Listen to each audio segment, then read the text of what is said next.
туршилт 2. Шинжлэх ухаанч хүүхдүүдийн маань туршилт 2 хэллээ. Багшаа туршилт 2 юм хэлээ. Туршилт 2 маань хэдүүлээ шаар үлээж үзнэ.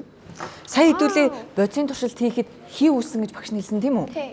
Тэгвэл тэр хий үүснийг бид шаарыг үлээж батлах болно.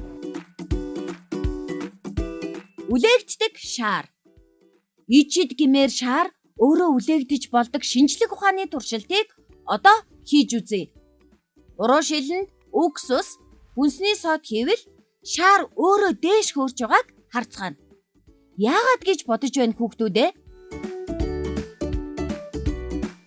Шаар үлээх туршилтанд бидэнд дахиад хурагшил гэхдээ арай том хэмжээтэй. Дээрээс нь шаар тэгээд уксус, сод хоёр хэрэгтэй. Сая бид хий үүссэн гэсэн тийм ээ? Тий. Тэгвэл тэр хий үүснийг бид яаж батлах вэ? Шаарыг үлээл гэж батлая тийм ээ? За. Шаараа аваад дотор нь содноос 3 албыг хийцгээе. 3 албаа. 3-аас 4 албыг хийж болно. Та хэдийг хийх чинь агшаа. Найзуудаа шаарн дотор хийн штэ. Манай найзууд маань химийн туршилт хийж явах үедээ маш анхааралтай байх ёстой шүү за. Ялангуяа уксус бол маш муухай үнэртэй. Тийм учраас асгах, үнэрлэх, амтлах нь Нэг албаг. Багшаа 3 амталж болохгүй шүү за найзуудаа. Нэг 3 л ингэсэн. За 4 албыг хамтдаа хийчихье. 3 4. За содо хийсэн тийм ээ? За. Одоо содо хийсэн шараа болгоомжтойгоор сод нь асгарахгүйгээр болгоомжтой байрлуулаад тавьчих. За үүний дараа 2 дахь манай том бэлзэн хуруу шил байгааз. Том хуруу шилэндээ энэ бас мөн адил дээдлийн зураас хүртэл дээдлийн зурааснаас нэг сантиметр 1 см-ийн доогуур уксуснаас ийшүү за. За. За. Уксус. За одоо уксусаа хийсний дараа хуруу шил маань ингэж харагдчихээн. За багшаа 1 см-ийн зайтай жоох хийчихлээ. Бол Яг зөв болсон байна. За одоо хэдүүлээ сод хийсэн шаараа аваад за. сод уксус хоёроо аль болох содо аль болох уксус руугаа асгарахгүй байхаар барина шүү за. За хийчихлээ агшаа. За бүгдээрээ шаарныхаа амсрыг хуруу шилийнхаа амсартай холбочлоо тийм ээ. За дараагийн үйлдэл бол хэдүүлээ болгоомжтой байх үүднээс шаарныхаа амснараас маш сайн бариад өгчий. Яг тэгвэл шаар маань хийлгэж явах үед бутраад яваад өгч магадгүй тий. Харин За үүнийхээ дараа манай үзэгч хүүхдүүд ч гэсэн анхаарах. тийм маш анхаарах хэрэгтэй байх нь тийм ээ. За үүнийхээ дараа шаараа өргөөд содо доош нь оруулъя. За эхлээ багшаа гэрээ. За найзууд яараа. Үлээгдээд шүү. Хийлэгдээд байна, тийм. Агаар ингээд үлээгээд ирэхгүйгээр ямар юм шүү. Дотор нь агаар үсэд яараа агаар үсэд хийлэгдэж байна. Вау. Энийг хартаа ингээд тавьж гинэ. Хийгээр үлээгдээд шүү. Хамсраас нь сайн чанга барих нь шүү. За. Тэгэхгүй бол дотор нь явагдаж байгаа хийм уруулаас нь хий үсээ дээшлээд байна тий.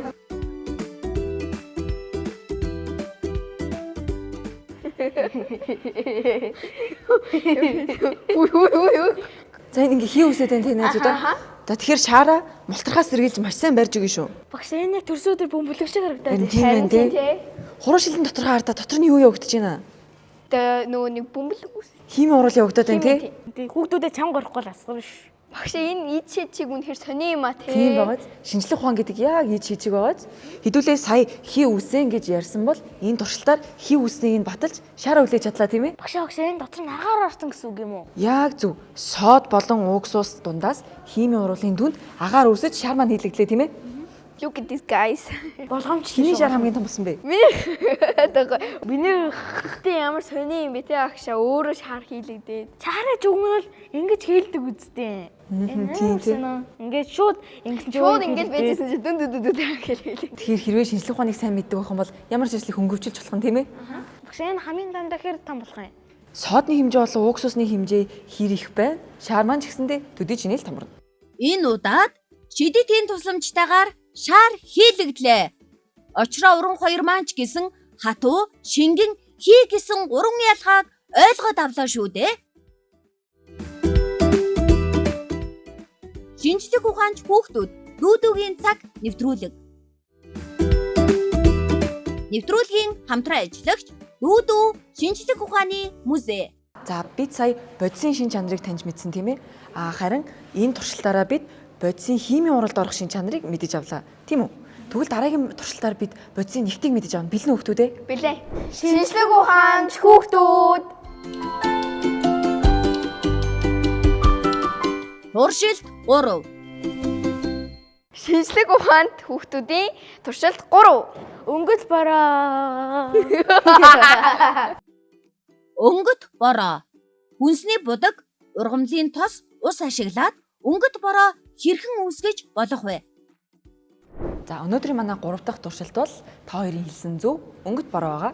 Сая бид бодисын шин чанарыг мөн дээрээс нь химийн урлагтыг үзсэн тийм үү. Тэгвэл бид энэ туршилтаараа бодисын нэгтийг үзэх болно. За манай туршилтын хэрэглэгдэхүүн бол тунгалаг, савн дотор байгаа ус. За тэгээд дээрээс нь ургамлын тос. Тэгээд хүнсний будаг бидэнд хэрэгтэй байгаа. За. Багш та хоёрт ус өгсөн байгааз. Аха. За усаа энд тавьчих. Одоо тосоо аваад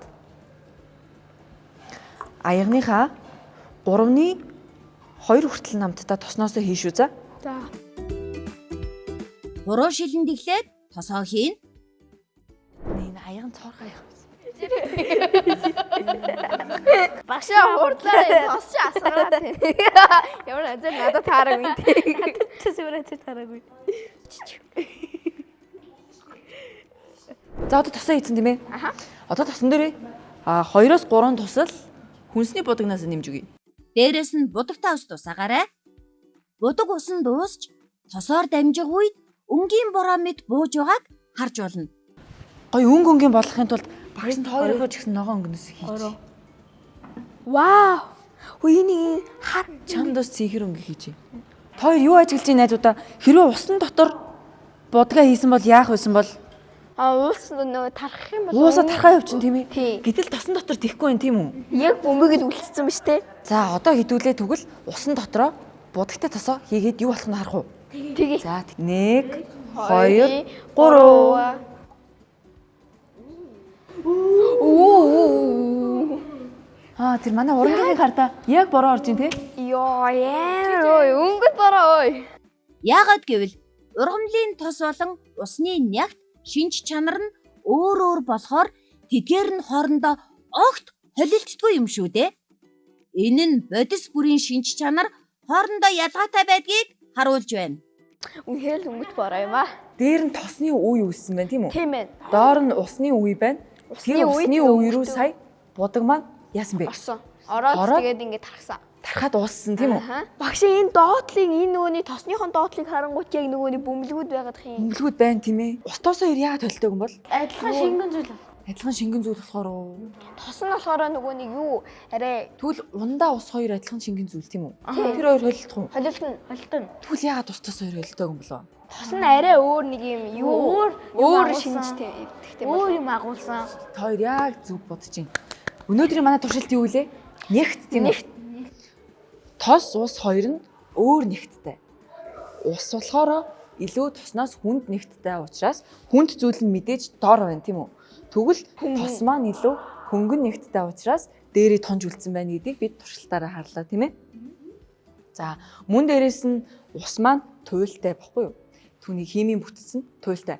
Харин тосны молекулууд маань туйлгүй учраас устаас хоёр хоорондоо холилдолгүйгээр үе үүсгэж ингэж оршдог бахнэ. Бидний амьдарч байгаа бүх зүйлс бодисоос бүтдэг. Өнөөдрийн туршилтаар хүүхдүүд та нар бодис зөвхөн шингэн биш, бас хатуу, бас хий байдгийг сайтар ойлгож авсан бизээ. Бодис бүрийн шинж чанар өөр тул жишээ нь ус, тос хоёр холилдохгүй. Харин химийн урвалын үр дүнд хий үүсч болдог гэдгийг бид туршилтаар харлаа. Шинжлэх ухаанч хүүхдүүд дүүдүүгийн цаг нэвтрүүлэг. Нэвтрүүлгийн хамтран ажиллагч дүүдүү шинжлэх ухааны музей. Багшаа энэ будгийн тосондоо бутраа доош унцсан уу? Бараг л тэгсэн гэж ойлгож болно. Гэхдээ будаг маань тостой уралд орж холилдоогүй тийм үү? Харин устай хүрэх үедээ шууд уралд ороод түүнийг л бид нар өнөөдрийнхөө туршилтаар баталж харууллаа хүүхдүүдээ. Үгүй энэ бүр амар гоё харагдаад байна. Энийг харуултаа. Энд чинь л шинжлэх ухаанаас төрж байгаа өнгөтэй бороо шүү дээ хүүхдүүдээ. Багшаа энэ бас ингээд хатуу шингэн хий болцсон уу те? Тийм өнөөдөр бид нар хатуу шингэн хий бодисууд хоорондоо өөр нэгттэй байхаас гадна хоёр шингэн бодис хүртэл бие биенээсээ өөр нэгттэй байж болдог гэдгийг туршилтаараа харлаа. Шинжлэх ухаанч хүүхдүүдийн нэвтрүүлгээр бид өнөөдөр ийм өнгөт бороо оруулж үзлээ шүү дээ хүүхдүүдээ. Яг зөв, өнөөдөр бид өнгөт бороо оруулж бодисын нэгтийг шинжилж үзлээ. Мөн дээрээс нь бид өнөөдөр бодисын шинж чанар, бас дээрээс нь бодисын хими уралд орох шинж чанарыг бас мэдж танилаа, тийм үү хүүхдүүдээ? За тэгвэл очроо нэвтрүүлгийн эхлэнд чи бодисыг юу гэж боддог байлаа? Зөвхөн шингэн зүйл гэж. Зөвхөн шингэн зүйл гэж бодож байсан. Тэгвэл тэр бодол чинь өөрчлөгдсөн үү? Өөрчлөгдсөн. Өөр юу ордог вүлээ? Хатуу зүйл. Бас хий зүйл ордог гэдгийг ойлголоо, тийм үү? Ер нь бол уранган зүйл байсан байна. Тийм ээ. Бид өнөөдөр бас нэгэн шинэ зүйлийг мэдэж авлаа. Манай үзэгч хүүхдүүд ч гэсэн ойлгосон гэж найдаж байна. Манай дүү музгаар хүрээд ирээрээ хүүхдүүдээ.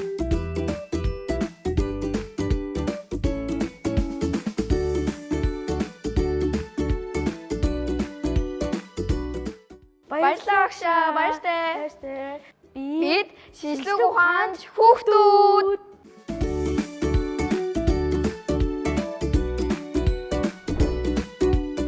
Дараагийн дугаарт гэрэл гэж юу вэ? Гэрлийн гайхамшигар бид ямар зүйлсийг бүтээж болдог тухай маш сонирхолтой туршилтууд хийж үзнэ. Одоо тэгээ найзуудтай очил найз нэм тоглоом хийлээ шүү дээ. Тэгээд дахиж дайдуудтай гурчил дахиж хоёр юм тоо. Би ийм тоглоом хийсэн шүү дээ. Би ийм кино театр маягийн ийм 3D юм хийсэн шүү дээ.